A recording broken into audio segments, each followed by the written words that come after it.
Hello students. तो class 10th के लिए ये हमारा सेकेंड चैप्टर शुरू करने जा रहे हैं हम लोग। चैप्टर का नाम क्या है? Control and coordinations. ठीक, अभी हम इसके शायद 2 पार्ट आएंगे और उसमें ये चैप्टर ख़त्म हो जाएगा। तो आज हम शुरू करते हैं, चलिए पढ़ते हैं। कंट्रोल एंड कोऑर्डिनेशन का मतलब है कि कौन है जो हमारी बॉडी को कंट्रोल कर रहा है और इसमें होने वाले जो फंक्शंस हैं भाई उनको कोऑर्डिनेट भी तो करना पड़ेगा। कि मतलब आप ऐसा तो नहीं ना जिसका जब मन आ रहा है वो कर रहा है बॉडी फंक्शन, नहीं, जिसका जहाँ पे जितना काम है वो उतना ही करेगा और कोई कुछ नहीं करेगा, है ना। देखो, जो मल्टी सेलुलर ऑर्गेनिजम्स होते हैं इसमें स्पेशलाइज्ड टिश्यू प्रेजेंट होते हैं जो हमारा कंट्रोल एंड कोऑर्डिनेशन का एक्टिविटी करेंगे। तो ह्यूमंस में कंट्रोल एंड कोऑर्डिनेशन या किसी भी एनिमल में कंट्रोल एंड कोऑर्डिनेशन 2 चीज़ें कराती हैं, एक तो नर्वस और दूसरा हमारा मस्कुलर टिश्यू। ठीक है, केमिकल कोऑर्डिनेशन भी हमें देखने को मिलता है प्लांट में भी और एनिमल में भी।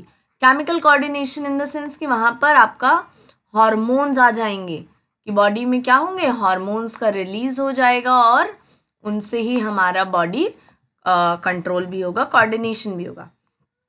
तो पहला आ गया हमारे पास नर्वस सिस्टम। नर्वस सिस्टम क्या है? ये एक कंडक्टिंग टिश्यू है, मैसेज को एक जगह से दूसरी जगह ट्रांसमिट कराते हैं, पहुंचाते हैं। तो नर्वस सिस्टम में क्या क्या हो सकता है? तो यहाँ पर न्यूरॉन्स होती हैं, ठीक है, जो आपका कंट्रोल लिंक कराएंगी बिटवीन 2 ऑर्गन्स या बिटवीन कोई भी 2 चीज़ें। ठीक है, तो नर्वस सिस्टम देखो हमारे पास कितने तरीके का होता है, 3 टाइप का आ गया। सेंट्रल नर्वस सिस्टम, इसमें हमारा ब्रेन होता है, स्पाइनल कॉर्ड्स होती हैं। पेरिफेरल नर्वस सिस्टम, वो सारी नर्व्स जो हमारी ब्रेन से और स्पाइनल कॉर्ड से पूरी बॉडी में बाहर जाएंगी।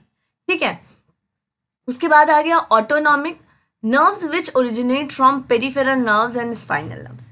कि भाई ब्रांच बन गया ना, ब्रेन है, ब्रेन से नर्व्स निकली, पहले तो ब्रेन और स्पाइनल कॉर्ड आपका क्या हो गया, सेंट्रल नर्वस सिस्टम हो गया। ठीक, यहाँ से जो नर्व्स निकली ये क्या हो गया, पीएनएस हो गया, पेरिफेरल नर्वस सिस्टम। अब इनसे भी तो ब्रांचेस निकली हैं, तो इनसे जो ब्रांचेस निकली हैं वो हो गया आपका एएनएस, ऑटोनॉमिक नर्वस सिस्टम। अब फंक्शन क्या होता है नर्वस सिस्टम का? फंक्शन होता है कि इट रेगुलेट्स इनवॉलेंट्री एक्शन। ये उन एक्शंस को भी कंट्रोल करता है जो हमारे बस में नहीं है, जैसे डाइजेशन कराना और बहुत सारी हमारी बॉडी में ऐसे फंक्शंस हो रहे हैं। एक्सक्रीशन, हम कंटिन्यूअस हमारा ब्लड क्लीन होता रहता है, हार्ट पंप कर रहा है ब्लड को, ब्लड ट्रांसपोर्ट करा रहा है। तो क्या ये सब हम मन कर रहा है? नहीं, मन कर रहा है तो हार्ट बीट करेगा, मन कर रहा है तो नहीं करेगा, ऐसा नहीं होता ना। वो इनवॉलेंट्री एक्शन है, होता रहता है, कभी रुकेगा नहीं, हमारे कंट्रोल में नहीं है। तो इसको कौन कंट्रोल कर रहा है? इसको हमारा नर्वस सिस्टम कंट्रोल कर रहा है। और ये हमारा वॉलेंट्री मसल्स को भी कंट्रोल करेगा। जैसे मैंने चाहा मैं अपना ये हाथ उठाऊं, तो हाँ भाई मैंने उठा लिया, तो यहाँ मैसेज ट्रांसफर हुआ ना कि माइंड ने सोचा कि हाँ ऐसा आपको करने के लिए कहा गया है। उसने ना मैसेज भेजा मेरे हाथ के पास कि भाई तुम ऐसे हो जाओ क्योंकि आपको ये करने को कहा गया। ये हमें सोचने के लिए और याद रखने में भी हमें हेल्प करता है। दूसरा चीज़ ये हमारी बॉडी को रिफ्लेक्स एक्शन करा के हमें बचाता भी है। ठीक है, रिफ्लेक्स एक्शन अभी हम आगे पढ़ेंगे कैसे। यूनिट ऑफ नर्वस सिस्टम क्या होता है? नर्व सेल होती है या न्यूरॉन होता है।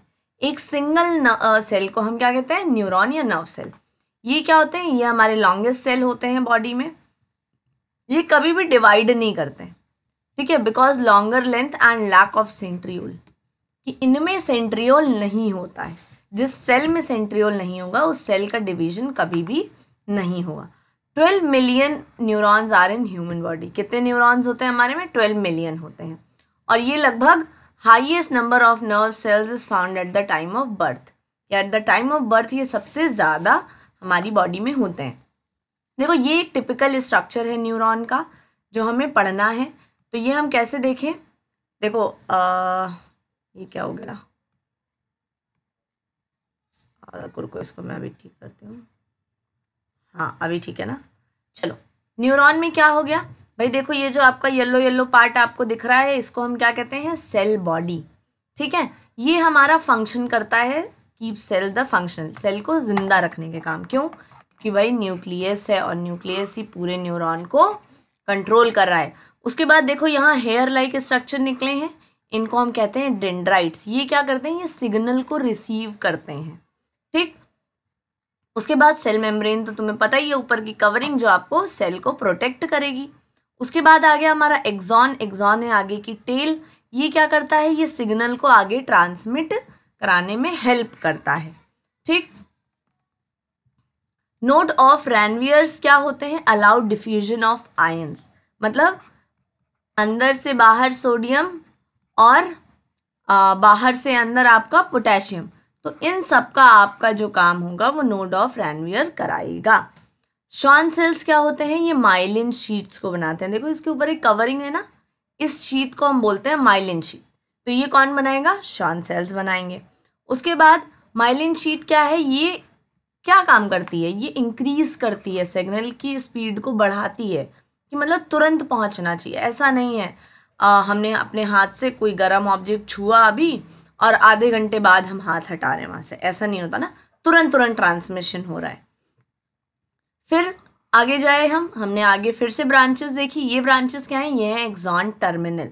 ये जंक्शन फॉर्म करते हैं दो न्यूरॉन्स के बीच में, ठीक है।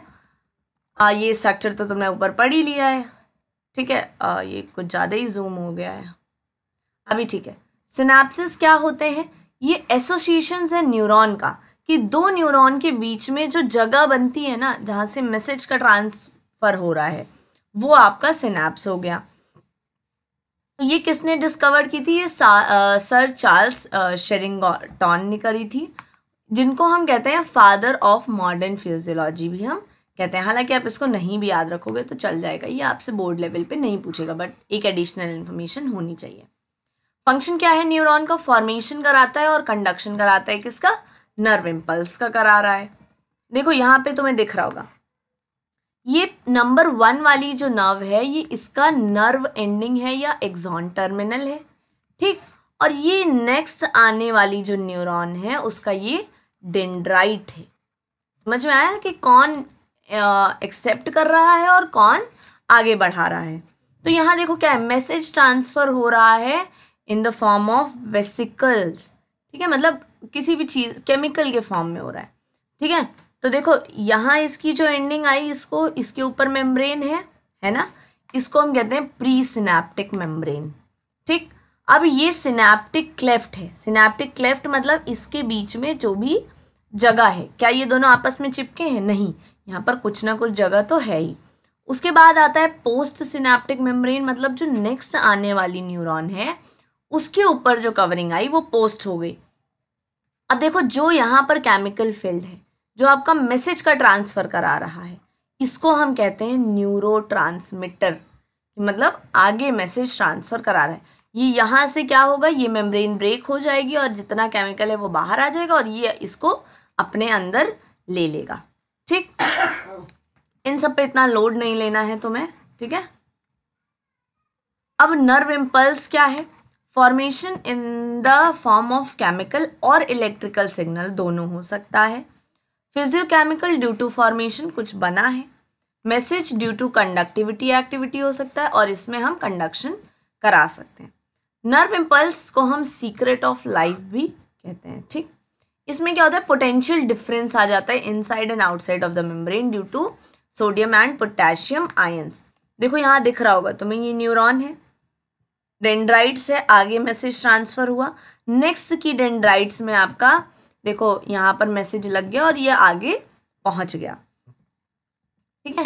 यहाँ देखो कुछ ऐसा हमें देखने को मिलता है जिसमें क्या होता है, यहाँ अंदर से बाहर सोडियम आ जाते हैं और यहाँ से यहाँ पोटेशियम आ जाते हैं, ठीक। तो क्या हो रहा है कि इसका जो पोटेंशियल डिफरेंस, मतलब कभी कभी सोडियम बाहर ज़्यादा हो गया तो अंदर पोटेशियम ज़्यादा हो गया, इस वजह से आपका मैसेज आगे आगे बढ़ता चला जा रहा है। अब हमारे पास टाइप्स ऑफ नर्व सेल्स आ गए। नर्व सेल्स कितने टाइप के होते हैं, हमारे पास 3 टाइप के होते हैं।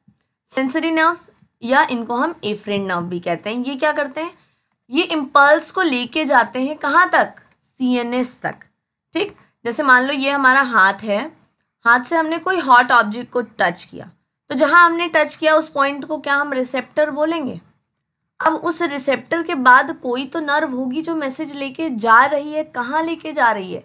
ब्रेन के पास लेके जा रही है। तो उस नर्व को हम बोलते हैं सेंसरी न्यूरॉन या नर्व। ठीक, उसके बाद है मोटर। ये क्या करती है? Conduct in nerve impulse from CNS to the organ. कि अब ब्रेन भी तो मैसेज भेजेगा लेग तक कि भाई आप क्या करो, वहाँ से पैर हटा लो, हाथ हटा लो, जो भी है, क्योंकि वहाँ पर हॉट ऑब्जेक्ट है। तो ये क्या हो गया? मोटर न्यूरॉन ये काम कर रही है।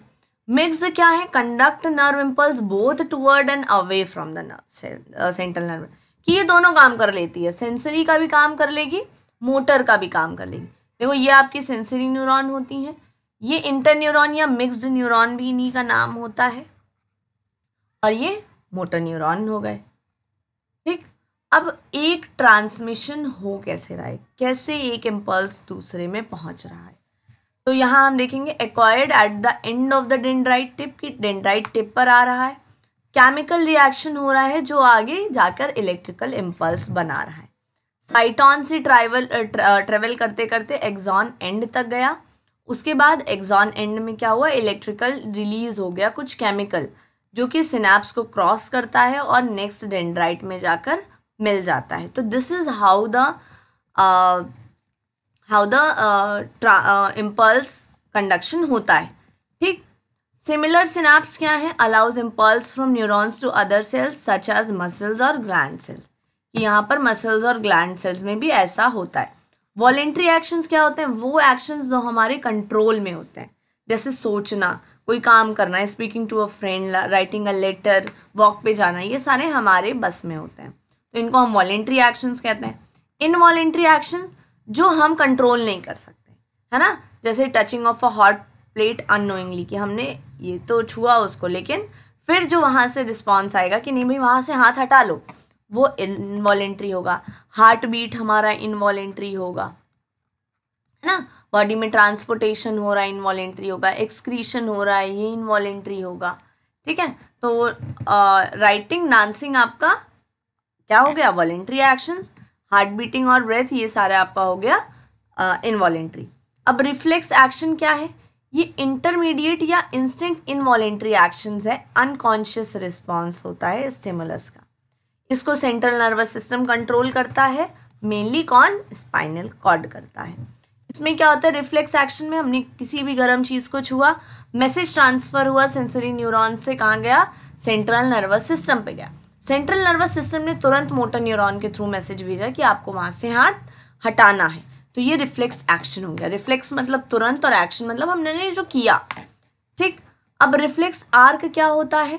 कि ये पाथवे रिप्रेजेंट करता है नर्वस इम्पल्स का, कि कैसे आपका ये सारा काम हुआ है, नर्व इम्पल्स कैसे। तो इसमें हमारे रिसेप्टर्स आते हैं, सेंसरी न्यूरॉन्स आते हैं, सेंट्रल नर्वस सिस्टम आते हैं, effector which can be either muscles भी वहाँ पर हो सकते हैं। आई होप तुम्हें पूरा चैप्टर अभी तक मतलब समझ आया हो। नेक्स्ट पार्ट के लिए हम मिलते हैं जल्दी ही, और कोई क्वेरी है, कुछ भी है तो आप पूछ सकते हो। Thank you.